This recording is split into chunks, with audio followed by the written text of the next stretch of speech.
This is chapter 4, lesson 3, graphs of polynomial functions. This is when we're going to look at this sheet of paper. Let's look at the objectives. We're going to read through them. After we finish this, you're going to be able to recognize the shape of basic polynomial functions.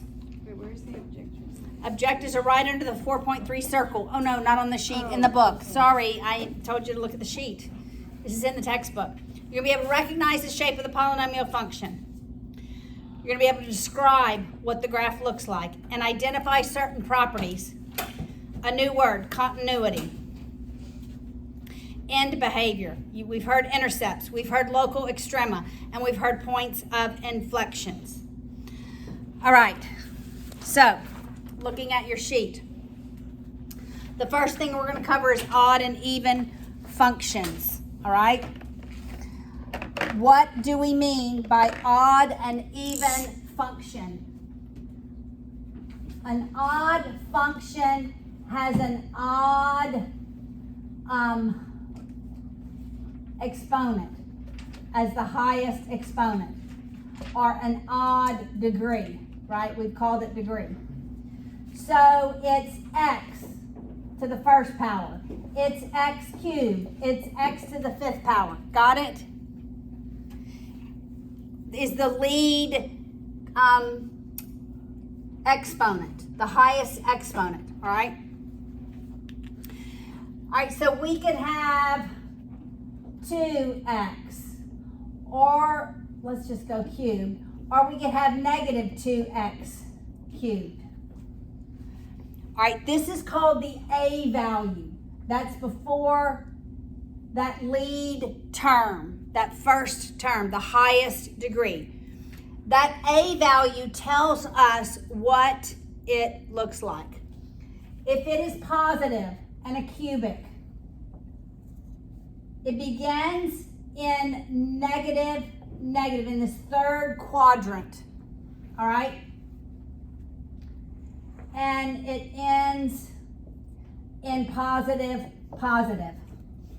So as x becomes smaller, the very end behavior of it, as it comes to the end, which we know it doesn't reach the end, does it?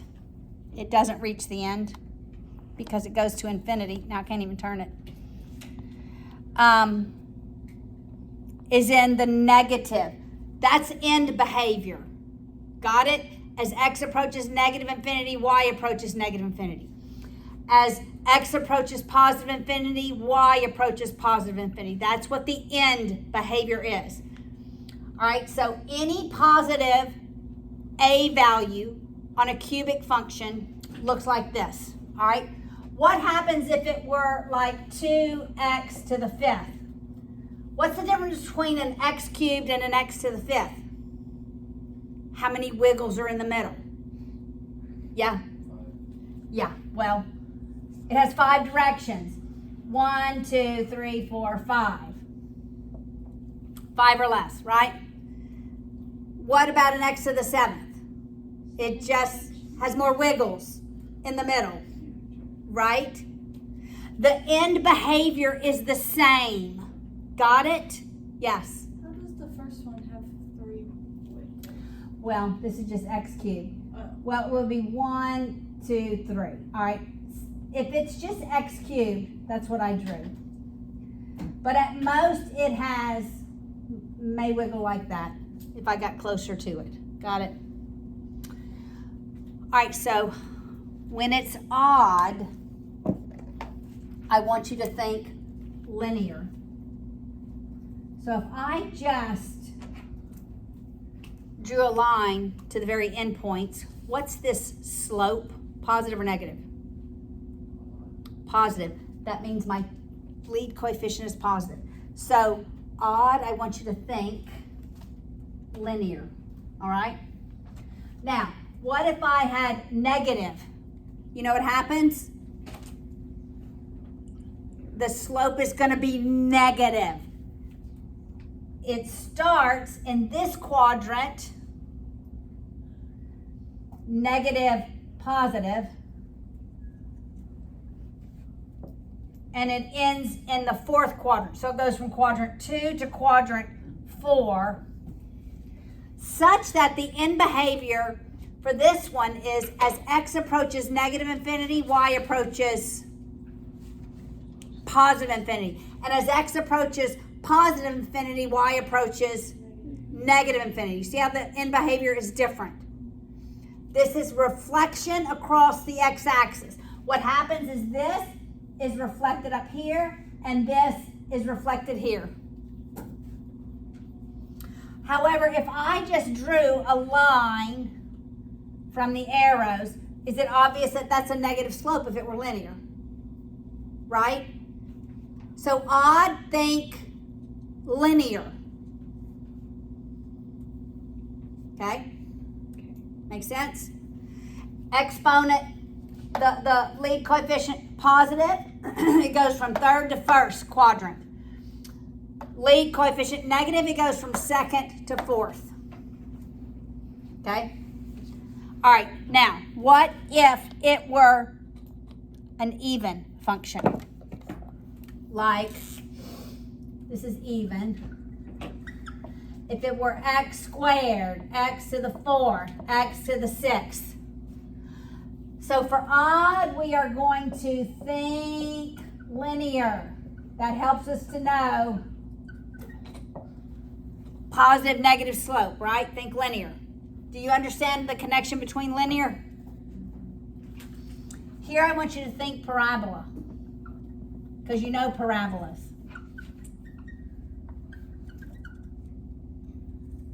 All right? If I have a positive 2x squared, does that parabola open up or down? It opens up. You know that, don't you? All right? Such that it goes from the second quadrant to the first quadrant. So it goes from negative, positive to positive, positive. So as x approaches negative infinity, y approaches, as x approaches positive infinity, y approaches, they approach the same on both sides, right? Y always approaches positive infinity. What would happen if I said 2x to the 4th? What's the only thing that changes? Number of wiggles in the middle. 1, 2, 3, 4. Looks like a W. If it were 6, it'd be 1, 2, 3, 4, 5, 6. But the end behavior would be the same. Got it? The only thing that changes is the wiggles in the middle. All right, what if it were negative 2x squared? Then what do we know? It opens down.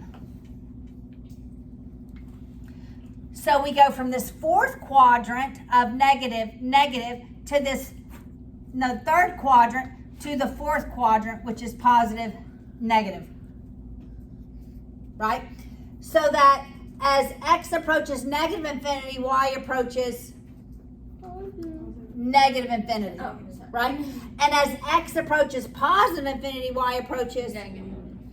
Does it matter if I change that to x to the 4th, x to the 6th, x to the 8th, x to the 10th? The only thing that changes is the wiggles in the middle. All right? So just based on the degree of the equation, you can know the end behavior. What quadrant am I starting in? What quadrant am I ending in? Does that make sense? That is end behavior. All right, look on the bottom of page 263. All those graphs. You see that first function, 2x to the 4th. When you see 2x to the 4th, you should know it opens up and there's 4 changes in direction, right? It's up, up. You should think this. For 2, it can also be, look, 2x to the 4th. It's going to open up. Negative 3x to the 6th, look, that it's even. You know it's going to be down like this. There's just going to be some wiggles in the middle. All right, do you see that? end behavior. Turn the page. Now these are odd functions. That's a positive x cubed, right? It begins in the third quadrant, ends in the first. So it has 3 changes in direction. 3 changes in direction. Same thing with 0.4x cubed. Look at the bottom 2. It's negative, right? That lead coefficient is negative. So it's going to start in quadrant 2 and end in quadrant 4. Make sense? This is all on right here, end behavior. All right, the next part is intercepts. Let's look on your page at intercepts. How many y-intercepts does any function have? 1. 1 and only 1. And it's always your constant value. It's always your constant. What's the constant? The whole number. The C value, the whole number. Like in the figure on the previous page, right here. The constant is -4. Right here, constant. So where does it cross the y-axis? At -4. Yes. Got it? 1 and only 1. How many x-intercepts does it have? Does any function have? 5. Well, it depends. What does it depend on? The exponent. The exponent. It can have, so if it's x squared, it can have at most 2. Can it have 1? Yes. Yes. Can it have 0? Yes. Yes. If it's a 5th degree, how many x-intercepts? At most 5. At most 5. It can have 4, 3, 2, or 1. Got it? And we solved for the x-intercepts. That was that previous lesson, trying to figure out the x-intercepts. Okay, what if, this is a new term. There are different types of x-intercepts, all right? Different types of x-intercepts. I can cross here, we'll call that -2, we'll call that 3, all right? Or it could look like this. And we'll just call that 1. All right? I want you to look at the difference. With these x-intercepts, the graph crosses the x-axis. With this x-intercept, it doesn't cross the x-axis. It touches it and returns. When it crosses the x-axis, the multiplicity of that factor is 1. Here we have a multiplicity for each one of those factors of 1. So that my factors would be x plus 2 times x minus 3.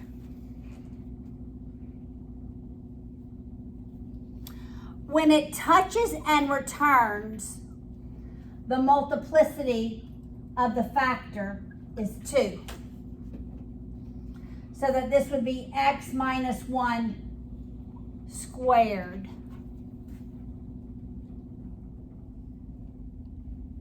Get it? So what does multiplicity tell me? Jacob. Like whenever you look at the factors, the degree. Yes. Yes. Multiplicity tells me the degree of that factor. What else does it tell you? Visually about the graph. Yes, Lucas. Maybe that'll cross more than one for the x-axis. No? No. Multiplicity is either 1 or 2. If it's 1, what does it tell you about that 0? It crosses the x-axis. If the multiplicity is 2, what does it tell you about that 0? It touches it and goes back in the other direction. Got it? All right, so look. I'm running out of markers, huh? All right, so I'm just going to draw a crazy graph. Got it?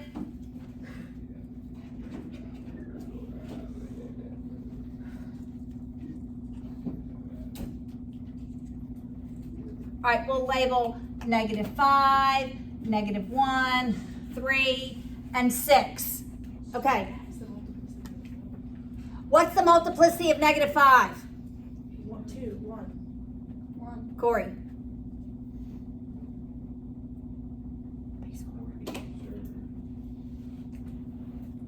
What's the multiplicity of -5? 1. So if I were writing the equation, it'd be x plus 5. What's the multiplicity of -1? 2. So it would be x plus 1 squared. What's the multiplicity of 3? 1. So it'd be x minus 3. What's the multiplicity of 6? 2. So it would be x minus 6 squared. Okay. So that's it. Can you already tell on this, just looking at this graph, is this graph an even or an odd function? No, sorry. It's Even. odd is the Even. linear, so it should be Even. Okay, let's count them. 1, let's count them. 1 plus 2, plus 1, plus 2. 6. So x to the 6. Huh? X to the 6. It's possibly x to the 6. It could be x to the 8th. It could be x to the 10th. Because sometimes we don't have wiggles. Right? Got it? Yes. Will there ever be any that are like the factors raised to the 3rd power? That would be the same as it would cross. Okay. I Is it just like alternate? Like no, I just did it that way. No, like if it was x to plus 5 to the 3rd, would that cross? Oh, yeah. no, it's the 3 It has to be even, so it'd have to cross. Okay. All right, look at example 1. Do you see the graph? Do you see how it just touches at -1? So what's the multiplicity of that 0? 2. What happens at x equals 2? Does it cross? Yes, ma'am. It goes beneath it, so the multiplicity is? 1. And then what happens at 3? It's constant. It goes right above it, right? Because we end up at the top. So it would be 2. So the multiplicity is? 3. 2. 1. At 3, it goes back above. You see that? So what would be the degree of this equation, even or odd? Even. Why is it even? Because there's It's widgets. not linear. Example 1. You see that? Example 1. 50.3. Oh. See how it has to be even? Wait, so why is the multiplicity 3 when it's at 3? The that's a typo. The multiplicity is 1. It's 3 and 3. Yeah, that's still, that is an example when you can have it cubed, but it crosses. So it could be 1, it could be 3, it could be 5, but typically you're going to have 1.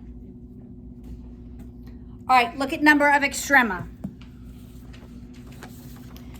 All right, look, multiplicity is on the back of your page.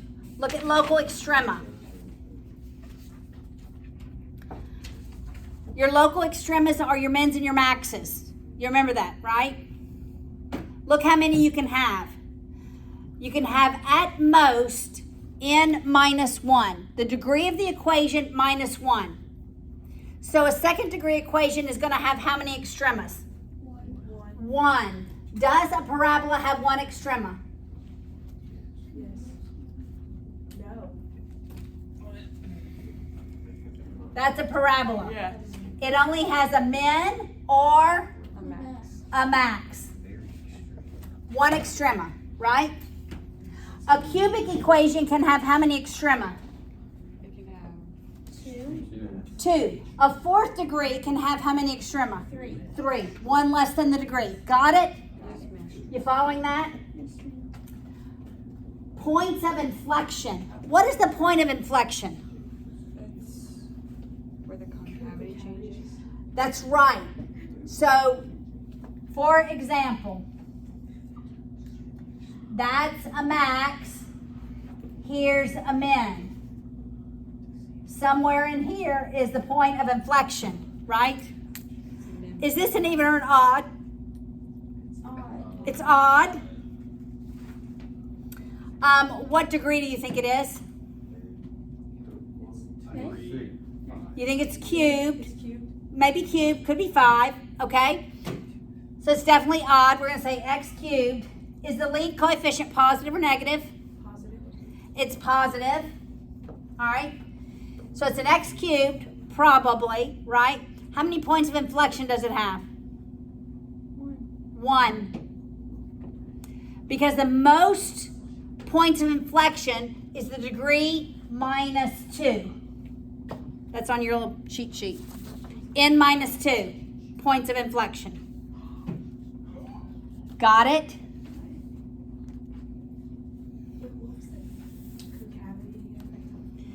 All right, concavity changes. So from this point of inflection back, it's concave down, down. Because if I draw a line, the line is below the curve. Got it? And from this point of inflection forward, it is concave up. All right. Look at example 2, a complete graph of the curve. We're not going to graph these. We're going to look at what is given.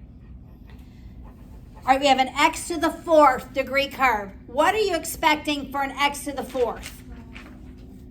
You're thinking parabola, it's x to the 4th. What quadrant are you expecting it to start in? Second quadrant and end in the first quadrant. Okay, it's x to the 4th. How many local extrema are you expecting? 3. 3. Got it? 1 less than the degree. How many points of inflection? 2 points of inflection. All right, look at the graph that they've graphed. There are 2 mins and 1 max. It's already graphed for you. We're not going to graph it.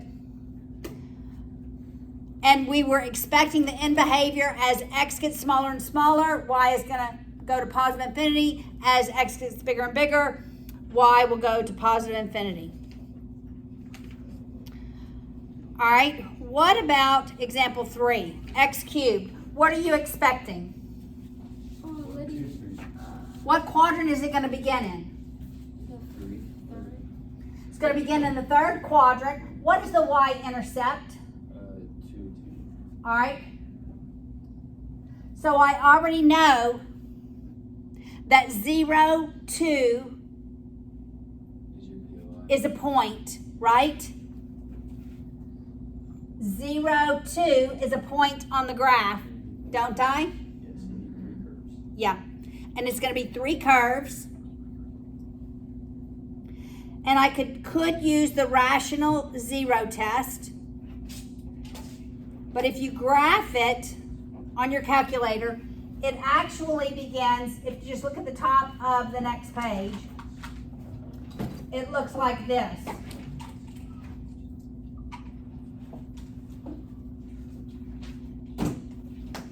Does that make sense? And if that's what I see in my window, I know there's no more wiggles to the left or the right. Got it? Because now I know more about curves. All right, what about example 4? It's 0.01 x to the 5th. What quadrant is it going to begin in?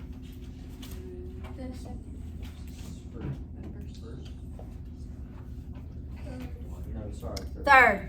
Same quadrant, example 4. So it's going to begin somewhere down here, and it's going to end up here. I should have put start. It's going to cross the y-axis at 4 somewhere, and I'm going to have at most how many x-intercepts? 5. How many local maxima at most? 4. How many points of inflection? 3. All right, you're getting this?